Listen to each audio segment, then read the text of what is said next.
मेरे प्यारे भाई और बहनों, नमस्कार, आदाब, सत श्री अकाल।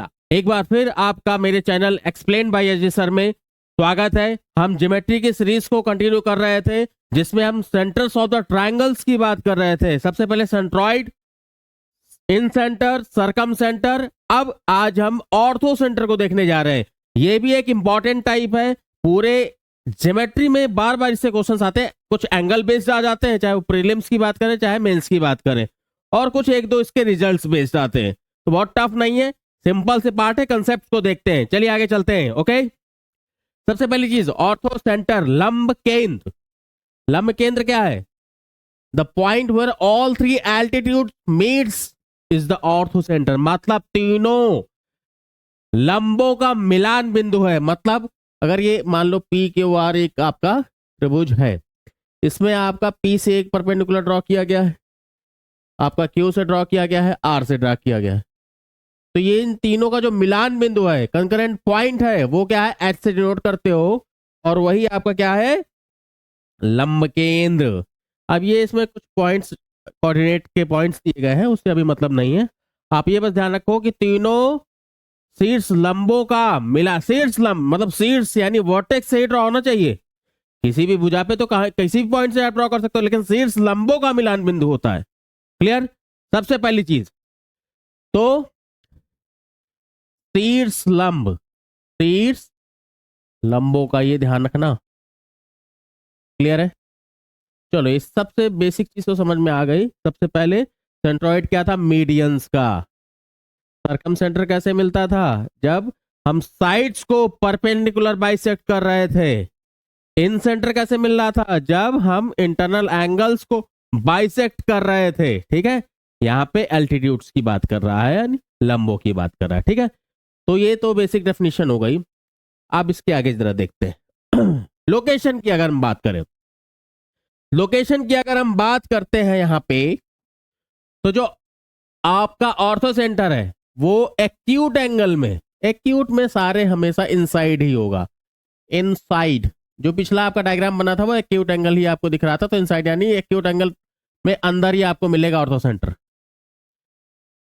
सेकेंड, ऑब्ट्यूज एंगल में, ऑब्ट्यूज एंगल में भी ध्यान से अगर मैं एक नॉर्मल सा बना देता हूं, ये है आपका, मान लो इससे आप इस, देखो ध्यान से समझना, ए बी सी, ये आपका क्या है? एक ऑब्ट्यूज एंगल, अधिक कोण इसमें बना हुआ है ना।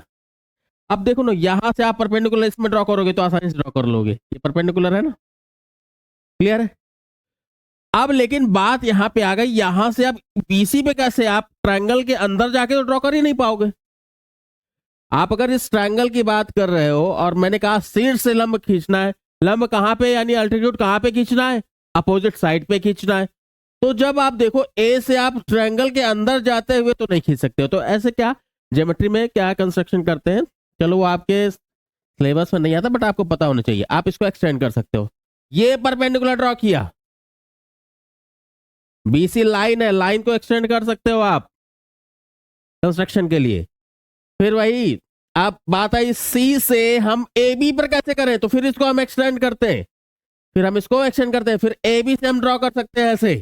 क्लियर? थोड़ा और मैं क्लियर बनाता हूं, आप जरा ध्यान से देखना। मैं इसको ऐसा करता हूं और क्लियर आपको समझाता हूं। इसको हटाता हूं, पहले ध्यान से समझिए जरा।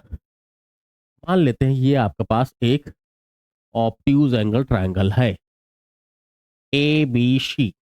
हम तीनों एल्टीट्यूड ड्रॉ करने जा रहे हैं। ओके, इसमें हम कलर चेंज कर देते हैं। क्लियर? यहां से आप जो बी से ड्रॉ करोगे, जो आप बी से ड्रॉ करोगे अपोजिट साइड पे, वो तो क्लियर हो जाएगा। आप इसको, ये आगे भी जा सकता है, पीछे भी, आप पीछे ड्रॉ कर सकते हो। अब बात आई ए से बी सी पर ड्रॉ करना है, तो आपने पीछे क्या किया? इसको ड्रॉ कर लिया और यहां पे परपेंडिकुलर ड्रॉ किया। आप ये परपेंडिकुलर समझना, ठीक है। उसके बाद जब सी से ड्रॉ करोगे, सी से भी आप ए बी पर ट्रायंगल के अंदर जाते हुए नहीं ड्रॉ कर सकते, तो इसको एक्सटेंड करना पड़ता है। तो आपने किया, फिर तीनों को आप जब मिलाओगे तो कुछ यहां पे आपका ऑर्थो सेंटर जाके मिलेगा। तो आउटसाइड, आउटसाइड, आउटसाइड यानी ऑब्ट्यूज एंगल ट्रायंगल में आपका आउटसाइड द ट्रायंगल मिलेगा। जैसे हमने सरकम सेंटर देखा था, सरकम सेंटर क्या था? लॉन्गेस्ट साइड के पास था, लॉन्गेस्ट साइड के पास होता था सरकम सेंटर ऑब्ट्यूज एंगल ट्रायंगल में। यहां पे ऑर्थो सेंटर जो होगा, जो ऑब्ट्यूज एंगल होगा, उसके जैसा अपोजिट साइड आपको दिखाई देगा हमेशा। तो ये हो गई लोकेशन किसमें? ऑब्ट्यूज एंगल ट्रायंगल में ऑर्थो सेंटर की। क्लियर हो गया? चलिए अब बचा राइट एंगल ट्रायंगल। अगला जरा देखो राइट एंगल ट्रायंगल में कैसे बनाओगे, इसको हम भी देख लेते हैं। राइट एंगल ट्रायंगल भाई कैसे बनेगा? तो राइट एंगल ट्रायंगल में बहुत आसान है। उसमें तो आपको दिखाई दे रहा है कि दो भुजाएं आपस में 90 डिग्री पे मिलती ही हैं। अगर आपका समकोण त्रिभुज है तो आप कहते हो ना समकोण त्रिभुज है, ये बना दिया मैंने, ये समकोण त्रिभुज है, ठीक है। और इसमें दो भुजाएं आपको दिखाई दे रही हैं। मान लो आप जैसे ABC है, ABC है, तो आप अगर मैं कहूं A शीर्ष है या वर्टेक्स है, उसे अपोजिट साइड पे परपेंडिकुलर ड्रॉ करोगे तो यही तो लाइन हो गई, उसमें 90 डिग्री पे ही है। सिमिलरली C से अगर आप ड्रॉ करोगे AB पर तो भी क्या होगा, ये भी आपका 90 डिग्री पे ही मिल रहा है। तो थर्ड, जब दो लोग एक लाइन एक पॉइंट पे मिल चुके हैं तो तीसरा भी घूम के यहीं आएगा, क्योंकि आपको तीसरा ड्रॉ ही यहीं से करना है। यहां से ड्रॉ करोगे तो यहां पे, तो राइट एंगल ट्रायंगल में, राइट एंगल ट्रायंगल में at the right angle vertex, at the right angle vertex, clear? यानी समकोण त्रिभुज में ऑर्थो सेंटर या लंब केंद्र कहां पे होता है? वही जहां पे आपका 90 अंश का कोण बना हुआ है। क्लियर? यहां तक क्लियर हो गया होगा कि एक्यूट में अंदर, ऑब्ट्यूज में बाहर कैसे दिखा था। हाँ, तो यहां पे हमने क्या देखा अभी कि एक्यूट एंगल ट्रायंगल में इनसाइड, ऑब्ट्यूज एंगल ट्रायंगल में आउटसाइड, और राइट एंगल ट्रायंगल में कहां पे होता है? At the right angle vertex. Clear हो गया? चलिए आगे देखते हैं। अब यहां पे कुछ हम, जैसे राइट एंगल का तो हमने देख लिया, अब कुछ रिजल्ट्स देखते हैं कि इसमें एंगल बेस्ड क्या रिजल्ट्स हैं। और जैसे कि मान लो कि इस पे कुछ भी जो एल्टीट्यूड्स हैं उसका साइड से एक रिलेशन क्या है, या कुछ रिलेशन जो बार बार पूछे जाते हैं, देखते हैं जरा इसमें। हाँ चलिए, एंगल बेस्ड रिजल्ट क्या है। जैसे मान लो कि ये आपका एक ट्रायंगल है जिसमें एच क्या है? ऑर्थो सेंटर है। एच क्या है? ऑर्थो सेंटर है। क्लियर है? चलिए यहां पे जरा आप ध्यान से देखो, यहां पे अगर एच ऑर्थो सेंटर है तो ये अल्टीट्यूड्स होंगे, ये 90 डिग्री, ये भी 90 डिग्री। क्लियर है? मान लिया कि ये अल्फा है, ये अल्फा है, तो ये क्या हो जाएगा? 90 माइनस अल्फा। ये 90 माइनस अल्फा है तो ये भी 90 माइनस अल्फा हो जाएगा। क्लियर है? यहां तक कोई डाउट नहीं होना चाहिए। क्लियर? अब इस ट्रायंगल की बात करें, अगर ए बी, ये कुछ भी आप ए ई, इसको एफ मान लेते हैं यार। इसमें जरा देखो, ये अल्फा, ये थी 90 डिग्री, तो 90 माइनस अल्फा हो गया ये। क्लियर है? यहां तक क्लियर हो रहा होगा, सभी को क्लियर हो रहा होगा। ठीक है, ये 90 हो गया, ये भी 90 हो गया। ठीक है, अब आपको यहां पे ध्यान से देखना है। तो ये अभी एच हटा देते हैं, एच, एच को हटा देते हैं। अब जैसे 90 ये आपका, ये क्या हो जाएगा? ये क्या हो जाएगा? ये एक, मान लो कि ए एफ, यहाँ पे एच था, ये ई है, ये क्वाड्रिलेटरल है मान लेते हैं। ये 90 180 हो गया। क्या हो गया? ये 90 180, ये 90 माइनस अल्फा और ये मिला के 180 होने चाहिए। तो हम क्या कर दे, इसको 180 प्लस अल्फा कर दे कि 180 माइनस अल्फा कर दे? बताओ क्या लिखे कि इन दोनों का समेशन, ये कुछ भी मान लेते हैं, कुछ पी है, जो ये एंगल होगा यही एंगल ये हो जाएगा। आपको पता है लाइंस में आपने पढ़ा होगा, दो आपका इंटरसेक्शन लाइंस है, तो ये दोनों एंगल्स, अपोजिट वाले एंगल्स, ये दोनों एंगल्स आप में बराबर हो जाते हैं ना। तो यहाँ भी अप्लाई कर सकते हो। तो हम ध्यान से देखें, 90 माइनस अल्फा प्लस पी मिला के 180 क्यों होगा? जरा देखो, ये क्वाड्रिलेटरल है, ए एफ, यहाँ पे एच था, एच मान लो, ठीक है, एच था, ये ई है, इसमें ये दोनों 90 है, बचे दो कोण तो मिला के 180 ही तो होंगे, क्योंकि क्वाड्रिलेटरल के चारों एंगल्स का सम कितना होता है? चार भुजाएं तो 360 ही होगा ना। क्लियर? तो इसको अगर हमने ऐसा किया तो पी का वैल्यू क्या आ जाएगा? तो 90 उधर, ये 90 माइनस में गया तो ये 90 बचा, तो alpha plus 90 plus alpha, 90 plus alpha, 90 plus alpha, तो अब ध्यान से देखो, ये यानी ये अगर 90 प्लस अल्फा है तो ये भी 90 प्लस अल्फा होगा। अब एक रिजल्ट मैं यहां बताता हूं क्या चीज है। इसके टर्म्स में अगर देखा जाए इन दोनों का सम, एंगल ए, एक चीज मैं क्या बताने जा रहा हूं, एंगल ए जो है plus angle B H C जो है, इन दोनों का सम बताओ। एक 90 माइनस अल्फा है, एक 90 प्लस अल्फा है। अगर ध्यान से देखो तो 180 आ गया। ये क्या आ गया? 180। यही चीज समझानी है मुझको, यही चीज मुझे क्या है समझानी है कि जो वर्टेक्स एंगल है और उसके अपोजिट साइड पे जो ऑर्थो सेंटर पे एंगल बन रहा है, दोनों का समेशन 180 डिग्री होता है। दोनों का समेशन क्या होता है? 180 डिग्री होता है। यही चीज आगे समझाने जा रहा हूं। अब ध्यान से इसको जरा और समझना। फिर से साइड्स पे हम बाद में देख लेंगे। जैसे मान लो ये आपका एक ट्रायंगल है ए बी सी, ये एच आपका ऑर्थो सेंटर है। अब मैंने सारे ना बना के सीधे बस ये एच ऑर्थो सेंटर के हिसाब से कर दिया। तो अगर ये ए एंगल को ले रहा है तो एंगल ए प्लस एंगल इसका अपोजिट साइड क्या है? B C, B H C, angle B H C is equal to 180 degree होगा। आप कुछ भी दोनों में कोई एक एंगल दे, एंगल बेस्ड क्वेश्चंस में दोनों में कोई एक एंगल दे देगा, दूसरे को पूछ लेगा। इसी तरह आप सी को देखोगे, एंगल सी को अगर देखोगे, इसका अपोजिट साइड में क्या है? ए बी, ए बी के साथ कौन सा एंगल बनेगा? A H B, angle A H B that will be 180 degree. ऐसे एंगल बी को आप देखोगे तो बी के साथ अपोजिट साइड कौन सी है? ए सी, ए सी के साथ ये वाला एंगल कौन सा बनेगा? A H C, angle A H C 180 degree. तो ये एंगल वाली प्रॉपर्टी है जो बहुत इंपॉर्टेंट है और इस पे क्वेश्चंस बार बार बनते रहते हैं। क्लियर है? तो ये एंगल बेस्ड प्रॉपर्टी आप यूज कर लोगे जब आपका ऑर्थो सेंटर दिया हुआ है। क्लियर? एक चीज ये क्लियर हो गई। अब यहां पे कुछ हम साइड बेस्ड प्रॉपर्टी देखते हैं, या एल्टीट्यूड्स को क्या यूज करके पूछता है। चलो ठीक है, ये आपको समझ में आ गया होगा। और आगे देखते हैं जरा। देखो बच्चों ध्यान से देखना, सारी चीजें बहुत इजी हैं, बस समझने की देर है। अब जरा ध्यान से दो। मैंने एक चीज बनाया, एक आपका ट्रायंगल बना हुआ है। अगर ए वर्टेक्स से आप परपेंडिकुलर ड्रॉ करो, परपेंडिकुलर क्या होता है? सबसे शॉर्टेस्ट डिस्टेंस होती है किसी पॉइंट। वर्टेक्स क्या है? एक पॉइंट है। बीसी क्या है? एक लाइन है।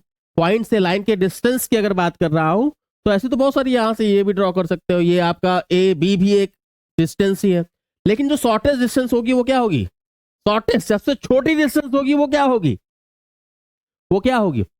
आपका एल्टीट्यूड ही होता है। ठीक है, अब एक चीज और मैं नॉर्मली बताऊं, ट्रायंगल के अंदर, ट्रायंगल के अंदर मान लो मैं आपसे कहूं कि बीसी के रिस्पेक्ट में आप, अगर बीसी नहीं तो आप मान लो कि आप देखो, एक अगर डेविएशन की बात करो, ये जो लेंथ होगी, इसकी जो लेंथ होगी, इसकी जो लेंथ होगी हमेशा ए बी, देखो ए बी ज्यादा डेविएशन से, जैसे आप डेविएशन कम करते जाओगे इसकी लेंथ कम होती जाएगी। आप इधर भी वैसे ही कह सकते हो। मान लो एडी की जो लेंथ होगी, या डी है, एडी की जो लेंथ होगी वो लेस देन ए बी होगी। कह सकते हो, आराम से कह सकते हो, एडी की length less than A B होगी, या एडी की लेंथ आप लेस देन एसी भी बोल सकते हो। ठीक है, तो हमेशा यहां पे मैं ऐसे आप दूसरे आप एल्टीट्यूड को ड्रॉ करोगे या तीसरे को ड्रॉ करोगे तो हमेशा जो एल्टीट्यूड की लेंथ होगी, जो उसकी साइड्स होंगी, उनसे लेस ही होगी, कम ही होगी। तो ऐसे आप जब रिलेशन बनाते जाओगे तो आपको पता चलेगा कि जो भी आपके एल्टीट्यूड्स है, जैसे एडी, बीई और सी एफ, हमने एल्टीट्यूड्स अगर बना दिए तो जो भी एल्टीट्यूड्स होंगे, एल्टीट्यूड्स होंगे उनका समेशन एडी, बीई और सी एफ, जब एल्टीट्यूड छोटे तो उनका समेशन भी छोटा होगा, लेस देन होगा A B plus B C plus C A. ये क्या कहना चाहता है? ये क्वेश्चन कई बार पूछा गया है। क्यों? आपको थोड़ा सा जनरल कंस्ट्रक्शन अगर थोड़ा सा ध्यान दोगे, ये दो साइड्स हैं बड़ी है, आप इसको जब इस लाइन के अंदर ही लेके आना है तो इसकी लेंथ छोटी होती जाएगी। तो हमेशा जो एल्टीट्यूड की लेंथ होगी हमेशा साइड की लेंथ से हमेशा छोटी होगी। तो इस तरह जब लेंथ छोटी होगी तो समेशन भी छोटा होगा। तो एल्टीट्यूड्स की लेंथ का समेशन और साइड्स की लेंथ का समेशन हमेशा एल्टीट्यूड का क्या होगा? लेस होगा। ये वाला क्या होगा? लेस होगा, साइड्स का ज्यादा होगा। क्लियर? इसमें क्वेश्चन पूछ लिया जाता है बार बार। आया है क्वेश्चन, ये कर लोगे। एक और क्वेश्चन जरा, अगर